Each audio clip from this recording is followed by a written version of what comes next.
ये भी एक HCV का बहुत अच्छा क्वेश्चन है, कॉन्सेप्चुअल है।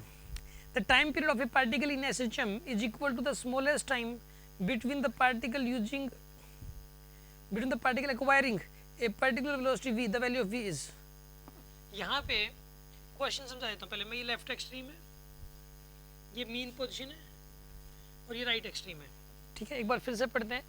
The time period of a particle in simple harmonic motion is equal to the smallest time between the particle acquiring a particular velocity vector v। Vector की form में लिख दिया इसने। the value of v is, इसका magnitude कितना होगा v का, मतलब जो कितना होना चाहिए इसके अंदर। सुन आप, इसके अंदर ऑप्शंस दे रखे v max, इसके अंदर ऑप्शंस में दे रखा v max 0, between 0 and v max 0, between 0 and minus v max। देखो आप, इसने पता क्या बोला, एक वेलोसिटी बताओ, वेलोसिटी वेक्टर बताना है। वेलोसिटी वेक्टर जब दोबारा से वही वाला वेलोसिटी वेक्टर रिपीट हो तो इसका मतलब ये है कि वन साइकिल कंप्लीट हो चुकी है, वन टाइम पीरियड कंप्लीट हो चुका है, ठीक है। देखो एक वेलोसिटी वेक्टर 10 i कैप कितना है, 10 i कैप, वो दोबारा से जब 10 i कैप आए, माइनस 10 i कैप नहीं, दोबारा से 10 i कैप आए तो उस केस के अंदर हम कहेंगे कि वन साइकिल कंप्लीट हो चुकी है, तो वो 10 i कैप हमारा आंसर हो जाएगा इसमें, ठीक है। एक काम करो आप, यहाँ वाली वेलोसिटी क्या होती है v max, मान लो यहाँ वाली वेलोसिटी 50 i कैप है, इस तरफ यहाँ हो जाएगी 40 i cap, 30 i cap, 20 i cap, 10 i cap 0। फिर इस तरफ आएगा minus 10 i cap, minus 20 i cap, minus 30 i cap, minus 40 i cap, minus 50 i cap. फिर आएगा minus 10 i cap, minus 20 i cap, minus 30 i cap, minus ये आएगा sorry minus 40, minus 30, minus 20। देखो यहाँ पे कहीं होगा 40 i कैप, यहाँ पे कहीं होगा 20 i कैप और यहाँ पे होगा 0।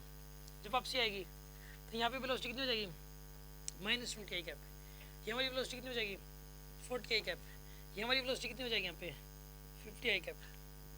अब यहाँ पे जब पार्टिकल है तो यहाँ वाली वेलोसिटी कितनी हो जाएगी, यहाँ पे माइनस 40 i कैप, ये माइनस माइनस में आएंगे और यहाँ वाली हो जाएगी फिर ये, मतलब यहाँ पे मान लो ये हो जाएगी माइनस का 20 i कैप, यहाँ वाली वेलोसिटी हो जाएगी 0, ठीक है। अब जब वापसी में यहाँ पे वेलोसिटी कितनी होगी, यहाँ पे 20 i कैप, यहाँ वाली वेलोसिटी कितनी होगी, यहाँ पे 40 i कैप, ऐसा होगा। मतलब बॉडी जब इधर से इधर जा रही होगी ना तो वेलोसिटी हमेशा पॉजिटिव ही रहती है, और इधर से इधर आते वक्त वेलोसिटी हमेशा क्या रहती है, नेगेटिव। यहाँ से लेके यहाँ तक पॉजिटिव में बढ़ती है और यहाँ से लेके यहाँ तक पॉजिटिव में घटती है, यहाँ से लेके यहाँ तक नेगेटिव में बढ़ेगी और यहाँ से लेके यहाँ तक नेगेटिव में घटेगी। अब क्या कह रहा है कि एक ऐसा वेलोसिटी वेक्टर बताओ जो वेलोसिटी वेक्टर जब फिर से आए तो हम इसका मतलब ये मान लेंगे कि वन साइकिल कंप्लीट होगी। इसका आंसर मैं कहता हूँ कि 50 i कैप, ये यही हो सकता है, बस यही हो सकता है v max।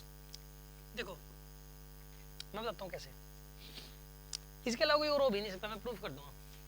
50 i कैप है, जब बॉडी जाके यहाँ पे वेलोसिटी 50 i कैप से कम है, रिपीट नहीं हुआ 50, और यहाँ तक भी, यहाँ पे आने के बाद क्या हुआ है, माइनस 50 i कैप, वही वाला तो नहीं है, अलग है। फिर जाके आएगा, अभी 50 i कैप आया क्या, अब 50 i कैप दोबारा से कब आएगा, जब वन साइकिल कंप्लीट होगी। 50 i कैप एक ऐसा वेलोसिटी वेक्टर है जो दोबारा से तभी आता है जब वन साइकिल कंप्लीट हो जाती है। लेकिन मेरा कहना है कि कोई और वेलोसिटी वेक्टर बिना वन साइकिल कंप्लीट किए भी आ सकता है। जैसे एक बात बताओ, 20 i कैप है, मैं कहता हूं कि वन साइकिल कंप्लीट किए बगैर 20 i कैप फिर से आ सकता है। ये रहा 20 i cap plus 20 i cap plus 20 i cap. Particle सिर्फ गया और ऐसे गया और यहीं तक ही आ गया। पहले 20 i कैप आया, फिर से 20 i कैप आया, प्लस का 20 i कैप, फिर से प्लस का 20 i कैप आया, लेकिन वन साइकिल कंप्लीट किए बगैर आया। आगे बात समझ में आपको? कोई और वेलोसिटी वेक्टर उठा लो, माइनस 40 i कैप है, यही वाला वेलोसिटी वेक्टर, बॉडी ऐसे गई, ऐसे गई, ऐसे आ गई, वन साइकिल कंप्लीट किए बगैर ही माइनस 40 i कैप आ गया। मतलब कहने का ये है कि इस क्वेश्चन में ऐसा था कि एक ऐसा वेलोसिटी वेक्टर बताओ जो कि दोबारा से रिपीट होने का मतलब ये है कि वन साइकिल कंप्लीट हो चुकी है। जीरो भी आंसर नहीं हो सकता क्योंकि जीरो है, मान लो इसकी कोई डायरेक्शन होती नहीं है, दोबारा से आ गया जीरो यहाँ पर और वन साइकिल कंप्लीट किए बगैर आ गया। इसने पोजीशन का नहीं बोला, इसे पिछले वाले क्वेश्चन ने पोजीशन का बोला था इसने कि एक पोजीशन बताओ जहां पर जब दोबारा से वही वाली पहुंचना है तो हम ये मान लेंगे वन साइकिल कंप्लीट होगी। अभी क्या कह रहा है कि एक ऐसा वेलोसिटी वेक्टर बताओ, दोबारा से वही वाला वेलोसिटी वेक्टर आने का मतलब हम ये मान लेंगे वन साइकिल कंप्लीट होगी, वन टाइम पीरियड आ गया। तो इसका आंसर जो है ना वी मैक्स ही हो सकता है। अब समझ में आ गया आपको?